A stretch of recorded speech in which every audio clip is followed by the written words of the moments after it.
Morning everyone. आज हम chapter number 9 start करेंगे जो कि है रिप्रोडक्शन इन एनिमल्स। एनिमल में रिप्रोडक्शन कैसे होता है अब हम वो देखेंगे।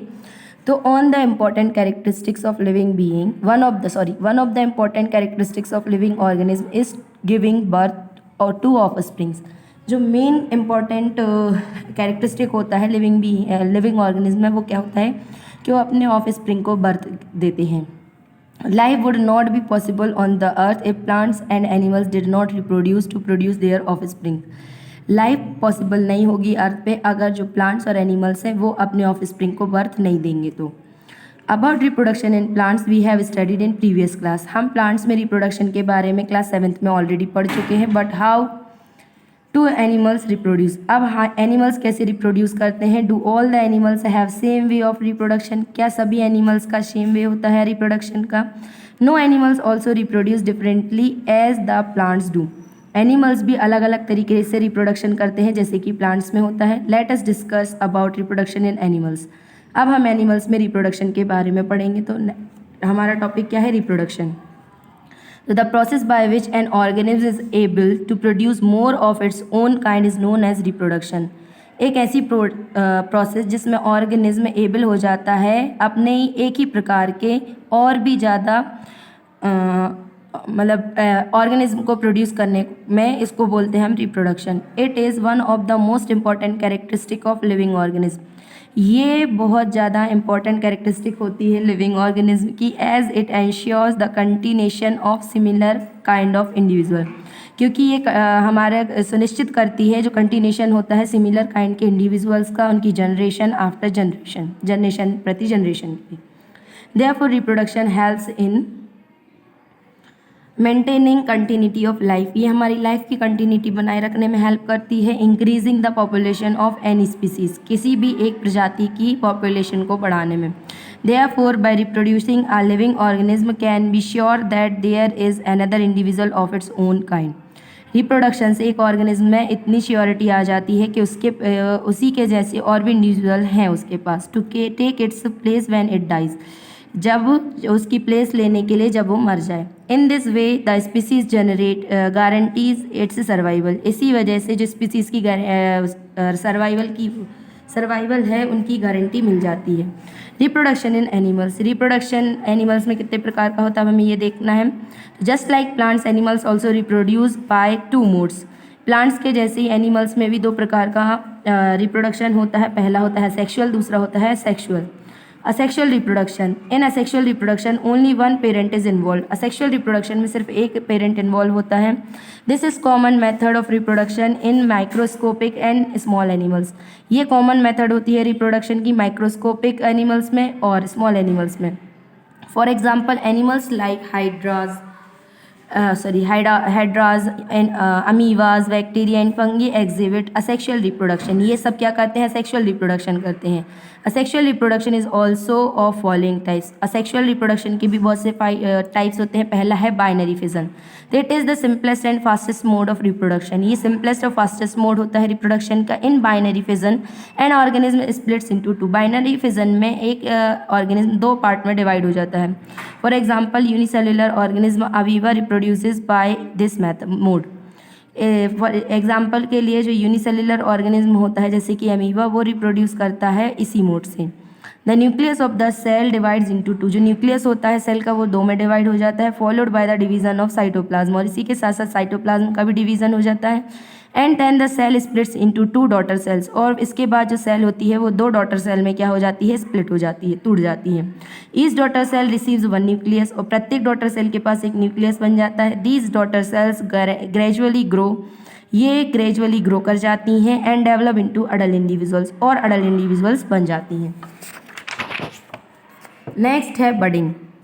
तो this type of asexual reproduction is exhibited in hydra. ये इस टाइप का जो असेक्सुअल रिप्रोडक्शन होता है वो हाइड्रा में होता है। Which is found in fresh water, जो कि फ्रेश वाटर में पाया जाता है। पॉन्ड्स एंड स्ट्रीम, जो कि स्ट्रीम्स और पॉन्ड्स में पाया जाता है। एन अडल्ट हाइड्रा डेवलप्स 1 और more bulges on the side of its body. ठीक है, ये एक या एक से ज़्यादा मोर ब्लजेस को अपने इसकी साइड में उगाते हैं। These bulges are the developing new individuals. यही आगे चलने के न्यू डेवलपिंग इंडिविजुअल्स होते हैं, दे आर कॉल्ड बर्ड्स, और इनको हम क्या कहते हैं, बर्ड्स कहते हैं। After some time the bird grows tentacles, ठीक है, जो टेंस्टिकल्स, सॉरी, जो बर्ड्स रहता है वो टेंस्टिकल्स में बढ़ जाता है, and start to feed on its own by catching small water animals, और ये खुद से अपना खाना शुरू कर देता है छोटे छोटे वाटर एनिमल्स को पकड़ के। At this point it breaks off from the mother hydra and floats freely until it lands on a support, और ये इस स्टेज में ये अपनी मदर हाइड्रा से अलग हो जाता है और इसके साथ वो फ्रीली लैंड पे क्या करने लगता है, फ्लोट करने लगता है, तब तक जब तक इसको कोई सपोर्ट, लैंड करने के लिए सपोर्ट नहीं मिलता है।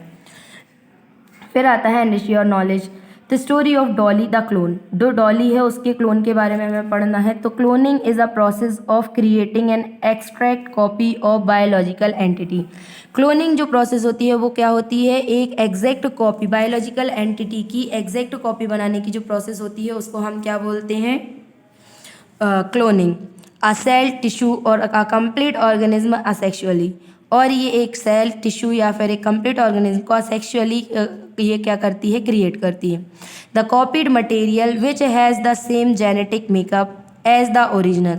जो कॉपीड मटेरियल होता है उसकी जो सेम जेनेटिक मेकअप होता है जैसे कि ओरिजिनल में, is referred as the clone, और इसी को हम क्या बोलते हैं, clone. The first animal clone was the Scottish sheep named Dolly. जो फर्स्ट क्लोन एनिमल क्लोन था उसका नाम क्या था, स्कॉटिश शीप थी जिसका नाम क्या पड़ गया था, Dolly, which was created by Ian Wilmut and his colleagues at the Roslin Institute of Edinburgh, Scotland. ठीक है, ये स्कॉटलैंड में किसके द्वारा बनी थी, लैन वेलनट के द्वारा, एन वेलनट के द्वारा और इसके कलीग के द्वारा। Dolly was the first mammal to be cloned from the body cell of an adult mammal. जो डॉली थी वो फर्स्ट मैमल थी जो कि क्लोन की गई थी किससे, अडल्ट मैमल की बॉडी सेल से। अब नेक्स्ट है, during the process of cloning Dolly, Dolly की क्लोनिंग करने की प्रोसेस में a cell was collected from the mammary gland of the female Finn Dorset sheep. इसमें क्या किया था, सेल कलेक्ट की थी मेमरी ग्लैंड से फीमेल हिन डॉर्सी शीप की। Simultaneously, an egg was obtained from the Scottish blackface ewe and the nucleus was removed from the egg. इसमें क्या किया था, साइमल्टेनियसली एक एग से लिया गया था स्कॉटिश ब्लैकफेस ईव से और उसका न्यूक्लियस हटा दिया गया था। Then the nucleus of the mammary gland cell from the Finn Dorset sheep was inserted into the egg of the Scottish Blackface ewe whose nucleus has been removed.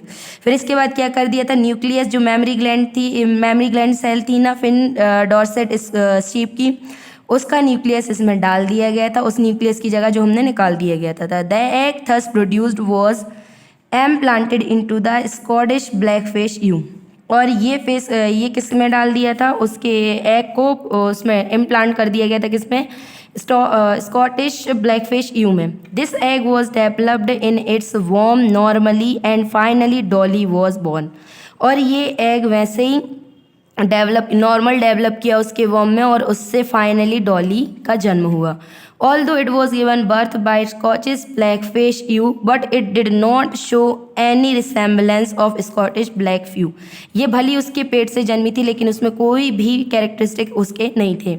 Instead it resembles to the Finn Dorset sheep from which nucleus was taken, और इसकी जितनी भी characteristic थी वो fin Dorset sheep की थी जिसका nucleus को यूज़ किया गया था। Dolly was a healthy clone of the Finn Dorset sheep and produced several offspring of her own through normal sexual means. ठीक है, जो डॉली थी वो एक हेल्दी क्लोन थी फिन डॉर्सेट शीप की, और वो उसने बहुत सारे ऑफस्प्रिंग भी पैदा किए नॉर्मल सेक्सुअल मीन्स से। Unfortunately, Dolly died on 14 February 2003 due to a certain lung disease. Dolly 14 फरवरी 2003 में मर गई थी, किसके द्वारा, लंग डिसीज के द्वारा। नेक्स्ट आता है क्या, सेक्सुअल रिप्रोडक्शन। तो in sexual reproduction both male and female of a species are involve. Sexual reproduction में मेल और फीमेल दोनों एक ही स्पीसीज की इन्वॉल्व होती हैं। In this mode of reproduction a male reproductive cell from male parent एक इस प्रोसेस में रिप्रोडक्शन की एक मेल रिप्रोडक्टिव सेल जो कि मेल पेरेंट से लिया जाता है fuses with the female reproductive cell, वो क्या हो जाता है फीमेल रिप्रोडक्टिव सेल से के साथ फ्यूज़ कर जाता है जो कि फीमेल पेरेंट से लिया जाता है to produce a single cell, जिसमें क्या होती है एक सिंगल सेल बनती है जिसको हम क्या बोलते हैं zygote. Zygote develops into baby afterwards, और ये जाइगोट ही होता है वो बेबी में कन्वर्ट हो जाता है आगे चल के। Most of the animals included human being reproduce sexually, बहुत सारे एनिमल्स ह्यूमन बीइंग को मिला के रिप्रोड्यूस करते हैं सेक्सुअली। इसके बाद सेक्सुअल रिप्रोडक्शन इन ह्यूमन्स हम पढ़ेंगे नेक्स्ट क्लास में। ये इसमें अगर कोई डाउट हो बेटा तो पूछ लेना। Thank you and have a nice day all of you.